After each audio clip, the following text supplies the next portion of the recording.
Namaskar. Good morning to everyone. First of all, my apologies for coming in late, as I was at another event and I had to leave it midway to be present here. Speaking after Swamiji, whom I had the honor of hearing, and after, I'm sure, what must have been an enlightening lecture by Arvindji, it is a really daunting task to speak on a subject which is truly very deep and very large, and it is, I think, beyond my capacity to really do full justice to a theme that perhaps has occupied Indians for generations, if not millennia. But let me first begin by congratulating Vivekananda Seva Sangh and also Ramakrishna Mission for organizing this event to mark the 125th year of Swami Vivekananda's now very well known lectures and speeches at an address to the Parliament of Religion in Chicago in 1893. It is an event that is now being celebrated in India, in many parts of the world. Vice President Sri Vivekananda had also gone to Chicago to participate in that event. But it is also important because it is perhaps appropriate to remind ourselves of the simple and a profound message that came through in those addresses to the World Parliament, the Parliament of Religions in Chicago. But we should not be remembering Swami Vivekananda or reading about his life, his work, his mission, his message, only because of that extraordinary speeches that he gave in that event in Chicago, though often the world sees him only through that prism. In his extraordinary life that was just there for 39 years, and every time you read a little bit about him, you wonder how could a human being encompass so much in so short a span of life. It was like a lamp that burned so intensely that somehow it had to also extinguish itself very soon. But its light is eternal. It continues to be a guide, it continues to be a source of direction and inspiration for generations that have followed him. And one evidence of this is that we have such a large turnout here in Singapore on a Saturday morning. People who are keenly interested and following that message. As Prime Minister Shri Narendra Modi ji said in Malaysia, in Kuala Lumpur in November 2015, and I was there, that Swami Vivekananda is not a name of a person. It is not a name of an institution, but that it is the identity of the ancient Indian soul. And this is a very profound statement, because if you think of the Indian ethos from Ved to Vivekananda, it is what Swami Vivekananda said, has no beginning, it has no end, because it isn't just a simple one scripture, one script, one set of words that came down, but that it was an accumulated wisdom of so many saints, each adding on to the wisdom of the previous one, but running in a constant stream of thought. And something that in some way has been encompassed now in the philosophy of Vedanta. And the fundamental issue of Vedanta was what he has always spoken about, the idea of oneness. Oneness that is deeper than its physical manifestation. It is something that has permeated through all our scriptures, through all our philosophy, through all our literature. If you see that in Bhagavad Gita also. But what stands out about him is that he was a person of so many different manifestations and so many different facets. That he was profoundly grounded in Western philosophy, literature, in thought. That he had perhaps read more than most of us with all our modern education have read. that he was a person who had gone deep into reading but had also realized that there was a limitation to knowledge in this form. That it had to transcend it into something that he must experience himself. The power of intuition, the power of insight, that is something that comes through a process of experience and deep meditation. Deep thinking. Meditation somehow always puts us off because it somehow means that we have to set a certain time aside and reflect in a particular posture. But it is that even when you're walking around in the streets, when you're talking to people, you can be a meditative self. That you are able to see beyond the obvious, beyond the physical manifestations, beyond the specific events that you are a part of at that particular point of time. He was also able to not just do what often people in spiritual pursuits do, is just to retreat into a world devoted entirely to a pursuit of spiritual quest and understanding. But that he actually traveled through the length and breadth of the country, interacting with the extraordinarily diverse Indian population, the richest of kings, the poorest of people, people of all faiths, of all walks of life, all persuasions. And to do that without any sense of judgment, without any sense of qualification, without any prior stereotypes or prejudices. And that is where that treasure and wealth of experience and knowledge and insight that comes from. Because what you see in those speeches and in what his writings contains an entire universe. There is no contradiction, because those contradictions arise when you piece together knowledge that is acquired from these disparate sources. You learn something from this book and you learn something from another textbook, and then you try to provide a chain that links it together. And as Swami was just talking about when he explained the notion of idolatry and spiritualism and God to a Western audience, I think it was something they could relate to. Because all human beings eventually want to reduce a particular pursuit to something they can relate to, which is always a physical manifestation in some form or the other. There will always be a visual representation, there will always be a physical dimension to it, and that is how it has always been, and that those who are able to, and that is this whole pursuit of spiritualism, to be able to go beyond that. And which is what this whole prayer was, his message, that you start with that external prayer, the physical prayer, the material prayer, then you struggle to go to a higher level, which we spoke about, Swamiji spoke about renunciation. It is not about giving up, but it is about release, and these are two very different words.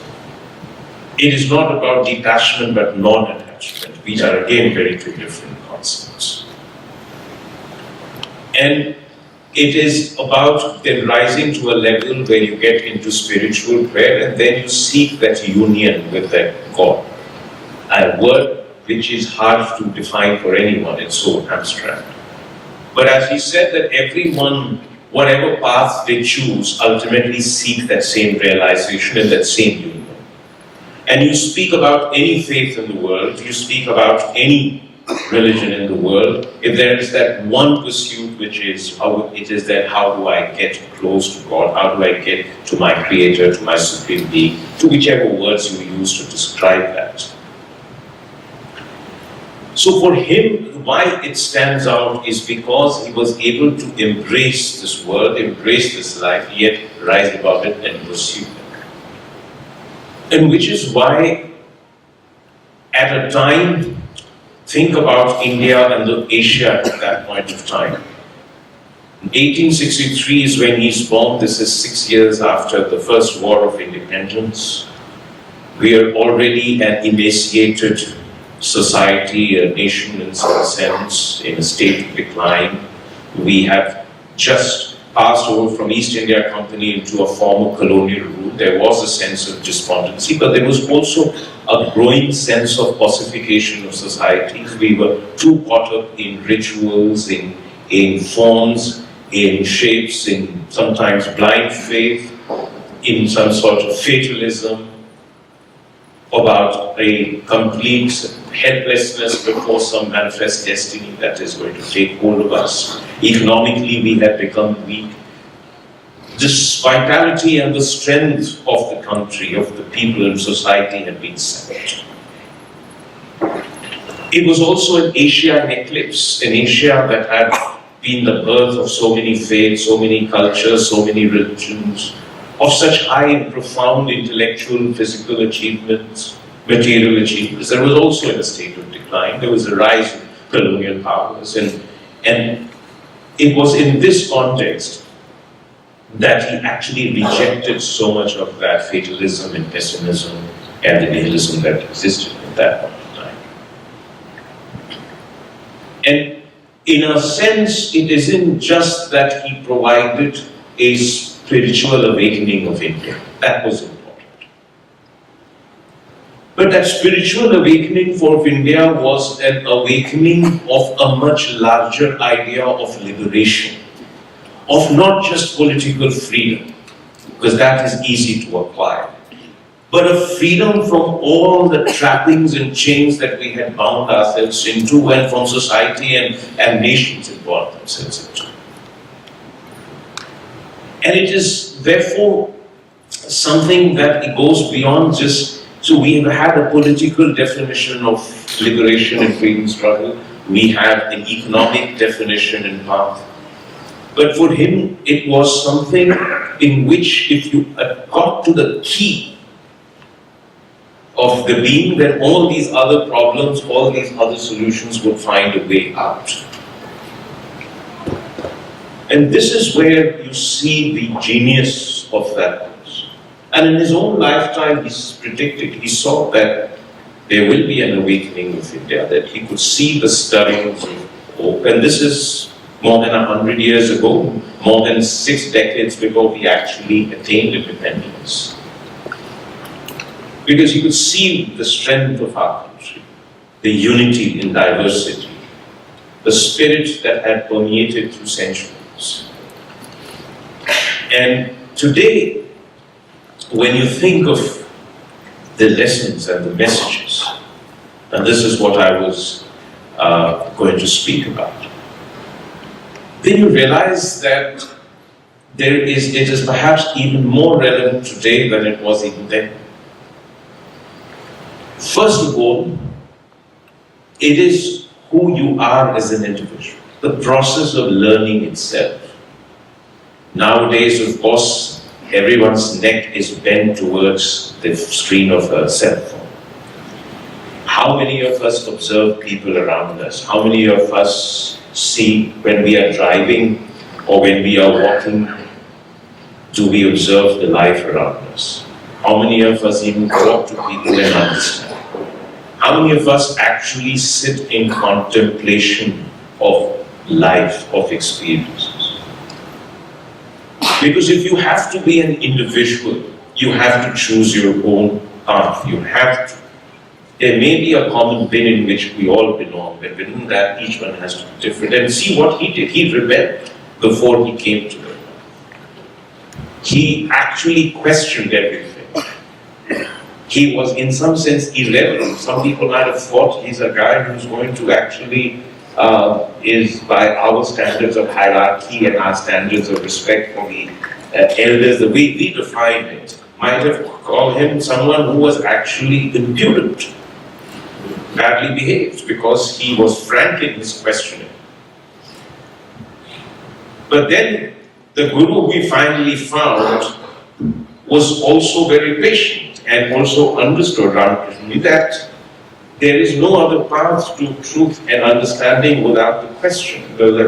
Because, so he was always against blind faith, blind acceptance, against rituals. But look at the other side. He did not simply say, I found God. He said he could see its manifestation. He saw questions in issues of poverty, in issues of caste, in issues of social divisions, in issues of irrationality. And these were, for him, as much real issues as those spiritual pursuits. And this is why he continues to be so relevant today, why he becomes even more relevant. Because in trying to bridge real life and the world with that quest, that is where he stands apart from many rishis and saints who have been.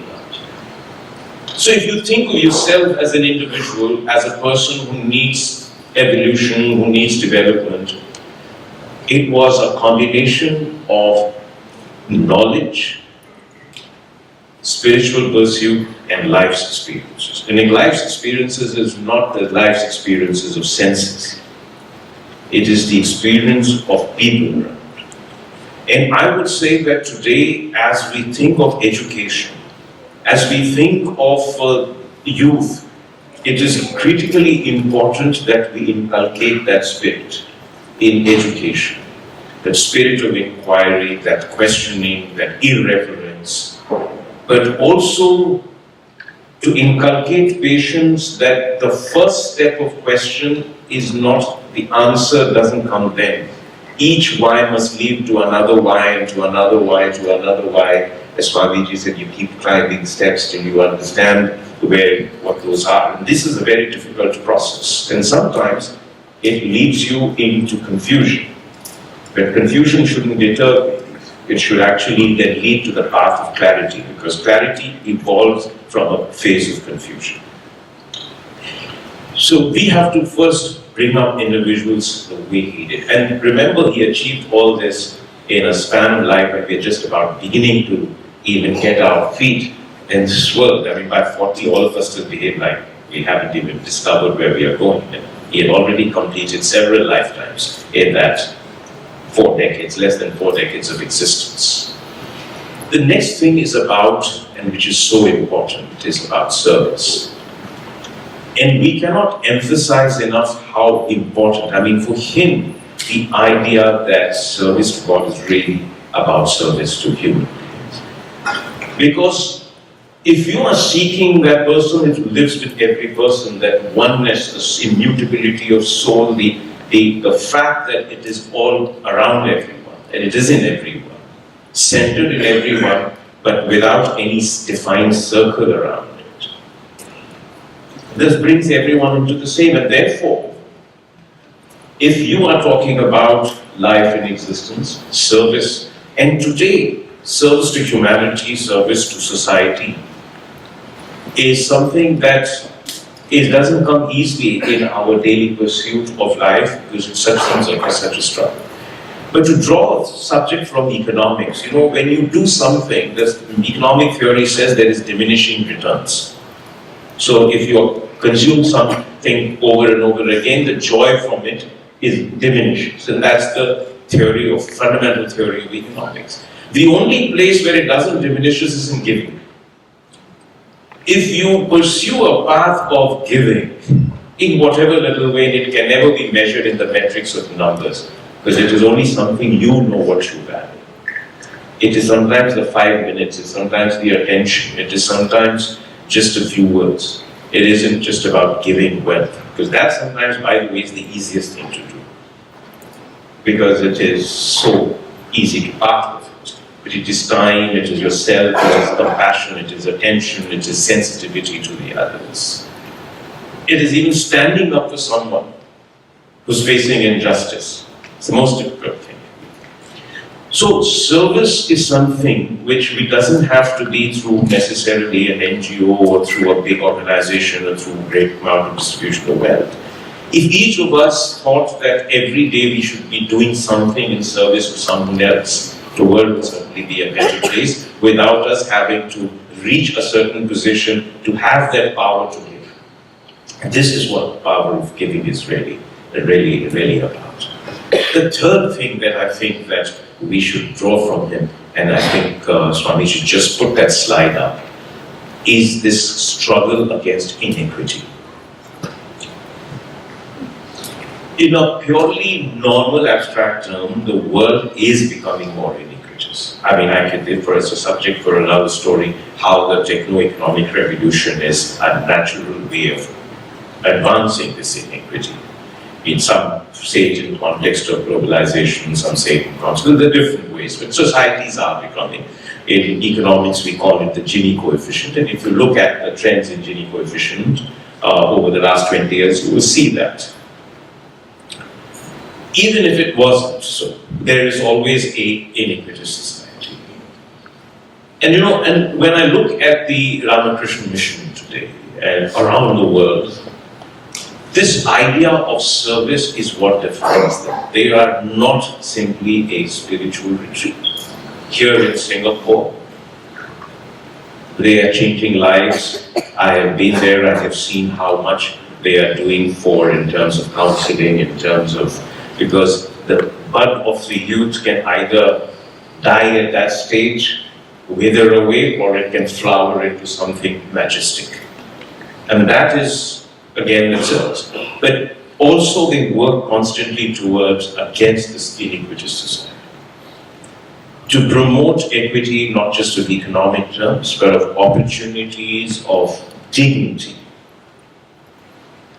The most priceless thing in this world, that concept of dignity, that when we can actually make every human being feel equal in a sense of dignity. To fight today, and I will say that it is true also of India today, his lesson is even more important today in India than it was. Like Gandhiji, before Swami Vivekananda, we pay a lot of lip service, but we need to also imbibe that lesson, the lessons of fighting against this travesty of divisions, of castes, of classes, of different hierarchies of professions, of the differences in faiths, differences in languages and regions. Because ultimately it goes back to that same message, which is really part of the Indian ethos, the pluralistic ethos of oneness. So how can, if you believe in that oneness, how can you also then believe in these inequities?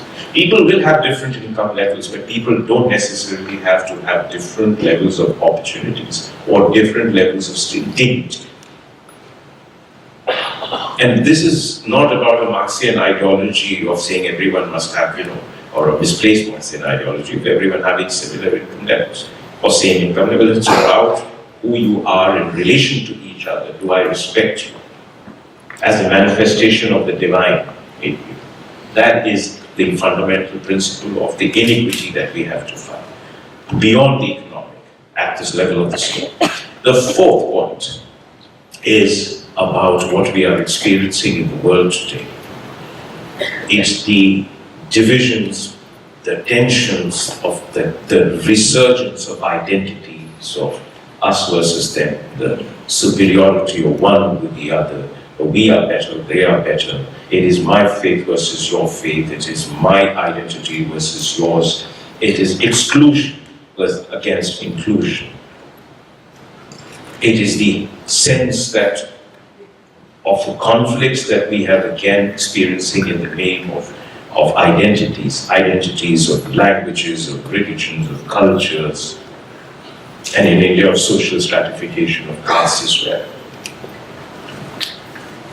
So if you look at today in the world, it is this message that we have to again spread.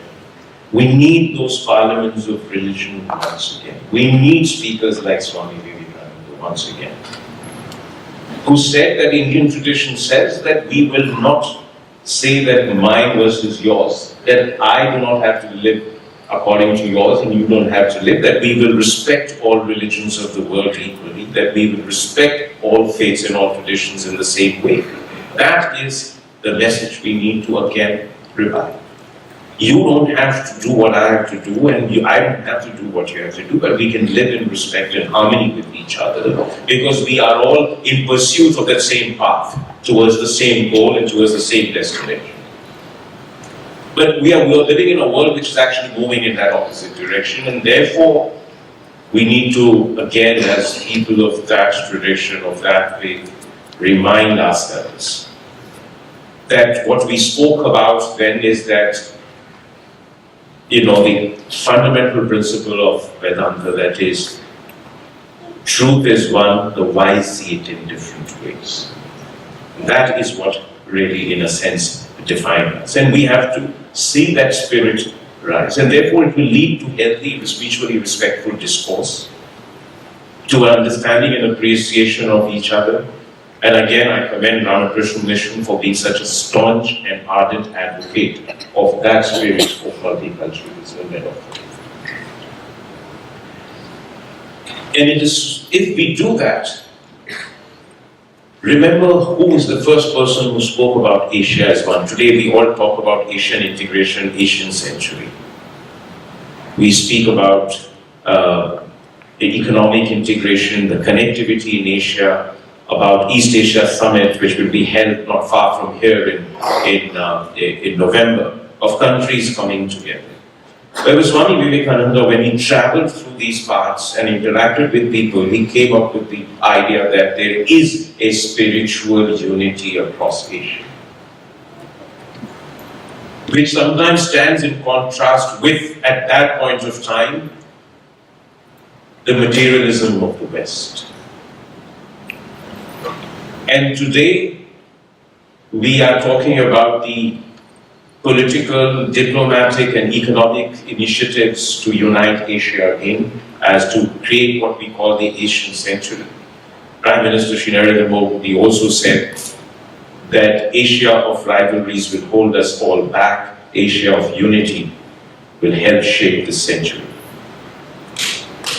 So, but from Swami Vivekananda's point of view, it was about the spiritual unity. And I think, in some ways, if you see what unites us, you go across Asia and you see Buddhism being practiced everywhere. Ashoka had sent messengers of peace in all parts, in all directions. You go everywhere and you see that recognition also that, here is India, which is a spiritual home for people. You go to Mongolia, you go to even parts of Japan, you go to... So it is this unity which he spoke about, and today the world is speaking about it again. And so, but in addition to the economic unity, the economic initiative, the political initiative, the diplomatic initiative, what Prime Minister has also done, he says, let us revive, and he spoke about it in the Mongolian Parliament in April of 2015, May of 2015. He spoke about the spiritual unity of Asia and how we need to bring ourselves together. And we started so many conferences to unite people on the spiritual plane. It will also be important if we have to fight violence. The violence that takes many forms. It takes place at home, it takes place in communities, it takes place in societies, it takes place between societies, between nations, it takes the form of extremism and terrorism and class violence and communal violence, religious violence. If we have to fight that, then we have to revive that spirit once again. It is not going to be easy, but we need to keep repeating ourselves to ourselves, reminding ourselves that the great message that he embodied, which was part of that tradition. And finally, very important point is about climate change and global warming. Now, why do I say that Swamiji's message is relevant for global warming and for climate change? It's because of oneness again. If there is oneness, and Swamiji spoke about the only living being in Singapore who's still there, and witnessed Swamiji, Swami Vivekananda, was the tree. So we are inheritors of a tradition that treats earth as mother, which sees divinity in trees and in plants. In India, you have sacred groves. They are the only primal forests left in the country, in this savage process of development and urbanization. Because these sacred groves are groves forests where divine beings live. So no one has ever touches them. There is one south of Delhi also in Mangarbani in the Gurgaon Faridabad road, which I used to go to, and that's the only place where you will see the primal Indian forest because it's supposed to house divinity. The other part of it is that if you are looking at yourself within and seeking that oneness within its satisfaction, your material acquisition itself comes down in a fair degree. Because your contentment is from within, not from transient acquisitions of senses outside. And to really solve the problem of climate change and global warming, it isn't just technologies, it also has to be reduction in consumption. Because the cleanest energy is the energy not consumed. And so in different ways, we are again, which is why when Prime Minister was talking about climate change in Paris and elsewhere, and he's just been awarded with his UN recognition for his contribution to climate change, he embedded this not just in our obligation to the future, but also in our heritage. That it is something that is being intrinsic to us as human beings and as people and as Indians, to believe that we are not above nature but part of nature. Because if we were above nature, then we can exploit nature for our good. But if we think of ourselves as part of nature, then we cannot destroy nature without destroying ourselves in the process. And it isn't something we take exclusive credit for, and again it brings me back to something that I do not want to sound, as Swami Vivekananda would have been very opposed to, as some sort of an Indian chauvinist. What we did, and what Prime Minister Narendra Modi did at that point of time, was to say, he told then President of France that let us ask all countries to contribute some text from their heritage about protection of nature, and let us bring out a book. That is then the combination, the recognition of oneness, that we are inheritors in different geographies of different traditions, but we eventually unite as one in our soul. So in all these respects, I think it is important to learn and read and understand and even more practice, reflect, contemplate on what Swamiji did, and to take some time out from our daily lives to be of help to someone every day and ask ourselves that question, that were we today at some point help someone feel better, more hopeful, more optimistic and happier and more centered. These are the simple lessons that we can take into our lives without being deterred by the fact that here was an intellectual giant of the ages, the likes of which the world will rarely see. But to do our own little bit to be part of that. So once again, I think that to organize this event served more than just to remind ourselves of that extraordinary speeches that he delivered in Chicago, but to go back to his teachings, to go back to his life, and to realize that in some ways it was not very different from the start of our lives. He grew up in a privileged family, he went to college, he acquired learnings, he was just too gifted, that's a separate story. He could learn something with just one reading, but that's a different story. But the fact is that he was able to transcend all that. We don't have to all of us do that, but we can still transcend ourselves in our daily lives to do something better than we have been doing. And with that message, thank you very much for including me.